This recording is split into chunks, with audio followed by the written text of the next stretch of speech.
सुमुखश्चैकदन्तश्च कपिलो गजकर्णकः लम्बोदरश्च विकटो विघ्नराजो विनायकः धूम्रकेतुर्गणाध्यक्षो भालचन्द्रो गजाननः वक्रतुण्डशूर्पकर्णो हेरम्बस्कन्दपूर्वजः कलासंख्यानि नामानि यः पठेच्छृणुयादपि विद्यारम्भे विवाहे च प्रवेशे निर्गमे तथा संग्रामे सर्वकार्येषु विघ्नस्तनस्य न जायते।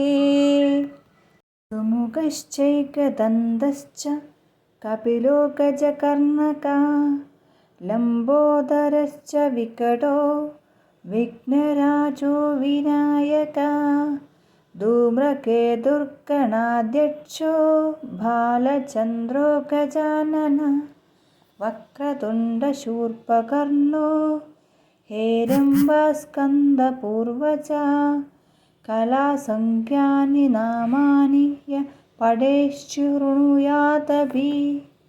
विद्यारम्भे विवाहे च प्रवेशे निर्गमे तथा संग्रामे सर्वकार्येषु विघ्नस्तनस्य न जायते। सुमुखश्चैकदन्तश्च कपिलो गजकर्णकः लम्बोदरश्च विकटो विघ्नराजो विनायकः धूम्रकेतुर्गणाध्यक्षो भालचन्द्रो गजाननः वक्रतुण्डशूर्पकर्णो हेरम्बस्कन्दपूर्वजः कलासंख्यानि नामानि यः पठेच्छृणुयादपि विद्यारम्भे विवाहे च प्रवेशे निर्गमे तथा संग्रामे सर्वकार्येषु विघ्नस्तनस्य न जायते। सुमुखश्चैकदन्तश्च कपिलो गजकर्णकः लम्बोदरश्च विकटो विघ्नराजो विनायकः धूम्रकेतुर्गणाध्यक्षो भालचन्द्रो गजाननः वक्रतुण्डशूर्पकर्णो हेरम्बस्कन्दपूर्वजः कलासंख्यानि नामानि यः पठेच्छृणुयादपि विद्यारम्भे विवाहे च प्रवेशे निर्गमे तथा संग्रामे सर्वकार्येषु विघ्नस्तनस्य न जायते।